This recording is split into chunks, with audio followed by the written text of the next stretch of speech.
मित्रांनो, नवीन एका व्हिडिओमध्ये तुमचं खूप खूप स्वागत करतो।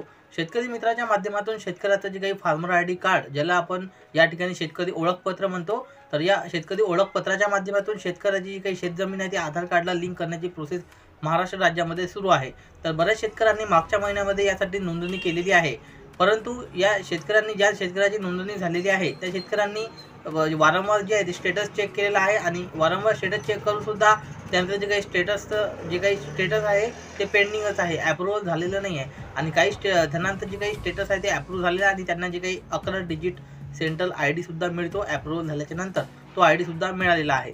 तर काही जणांचं जे काही स्टेटस आहे ते पेंडिंगच आहे। तर हे पेंडिंग कशामुळे स्टेटस आहे आणि आता तुमचं सुद्धा जर स्टेटस पेंडिंग असेल फार्मर आयडी कार्डचं, तर आता तुम्हाला काय करायचं आहे जेणेकरून तुमचं जे काही कार्ड आहे ते लवकर अप्रूव्ह होईल, याबद्दलची माहिती संपूर्ण या व्हिडिओच्या माध्यमातून जाणून घेणार आहोत। त्यासाठी हा व्हिडिओ नक्की शेवटपर्यंत पहा। चॅनलवरती नवीन असाल तर चॅनलला तुम्हाला महत्त्वाचे काही कामं करायचे आहेत ते मी तुम्हाला सांगतो। ते जर तुम्ही काम केलं तर तुमचं जे काही नक्कीच जे काही फार्मर आयडी कार्ड आहे ते लवकरात लवकर अप्रूव्ह केलं जाईल। तर त्यासाठी तुम्हाला जे काही तुम्ही रजिस्ट्रेशन केलं असेल सेतूवरून किंवा या ठिकाणी CSC केंद्रावरून किंवा आपले सरकार सेवा केंद्रावरून, तर त्या ठिकाणी तुम्हाला जी काही एक पावती मिळाली असेल, या ठिकाणी या पावतीवरती तुम्हाला एक रिक्वेस्ट नंबर किंवा फार्मर आयडी कार्डचा नंबर असतो रजिस्ट्रेशनचा, तो नंबर तुम्हाला तिथे मिळेल। किंवा तुम्ही जो नंबर त्या ठिकाणी दिलेला आहे मोबाईल नंबर, त्या मोबाईलवरती एक टेक्स्ट मेसेज स्वरूपात मेसेज आला असेल।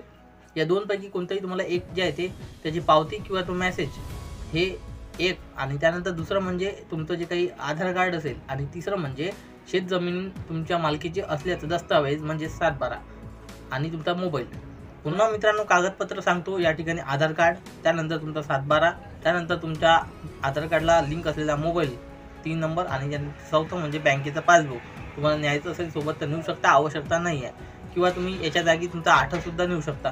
अशा पद्धतीचे तुमचे जे काही कागदपत्र आहे ते तुम्हाला गोळा करायचे आहे आणि तुमचं जे काही गावचे तलाठी असतील किंवा या ठिकाणी ज्या ठिकाणी तुमची शेतजमीन असेल त्या ठिकाणचे जे काही तलाठी असेल किंवा मग ग्रामसेवक असेल, जे काही महसुली अधिकारी असतील, त्या ठिकाणी तुम्ही तुमचं जे काही सर्व डॉक्युमेंट घेऊन ती पावती घेऊन तुम्हाला तिथे जायचं आहे।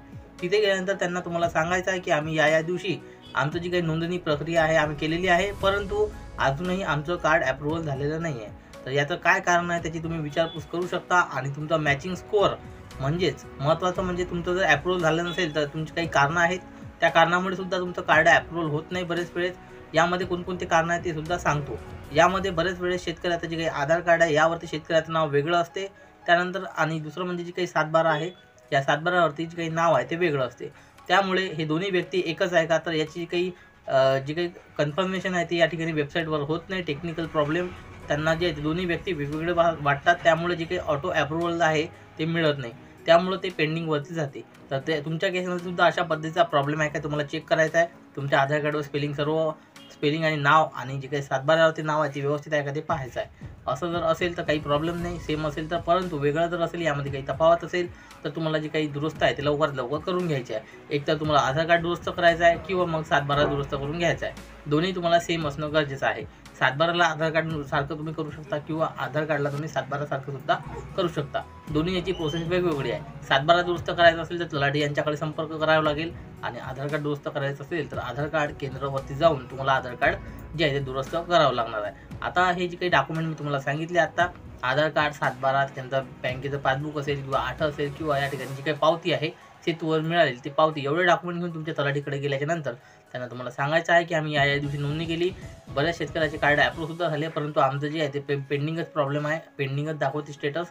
तर त्यांना तुम्हाला ते फाईल त्यांच्याकडे डॉक्युमेंट दाखवायचे, ते तुमचे डॉक्युमेंट चेक करतील आणि तुमचे कन्फर्मेशन करतील की याच व्यक्तीची ही जमीन आहे का, आणि सर्व जर बरोबर असेल तर ते त्यांच्या लेवलवरती अप्रूव्हल, या ठिकाणी काही प्रोसेस आहे त्यांच्या लेवलवरती तुमचं जे काही फार्मर आयडी कार्ड आहे ते अप्रूव्हल करून देतील। त्यानंतर तिथून अप्रूव्ह किंवा तिथून जर कन्फर्मेशन झालं, तिथली प्रोसेस जर झाली कंप्लीट, तर या ठिकाणी तुमचं 1 ते 2 दिवसामध्ये तुमचं कार्ड जे आहे ते अप्रूव्ह होतील। आणि यामध्ये काही तुमचं अडचणी असतील तर तुम्हाला ते सांगण्यात येईल। हे झाला हा एक ऑप्शन झाला। म्हणजे तुमचे जे काही तालुक्याचे तहसीलदार आहेत त्यांच्याकडे सुद्धा तुम्ही हीच प्रोसेस जी आहे हेच डॉक्युमेंट घेऊन त्यांच्याकडे जाऊ शकता आणि त्यांना सांगू शकता तुमचा जे काही प्रॉब्लेम आहे, आमचं सेंट्रल आयडी जे आहे ते या ठिकाणी आलेला नाही आहे, आमचं कार्डसुद्धा अप्रूव्हल झालेलं नाही आहे। काय प्रॉब्लेम आहे ते त्यांच्या लेवलवरती चेक करतील आणि ते सुद्धा तुमचा प्रॉब्लेम सॉल्व्ह करून देऊ शकतील।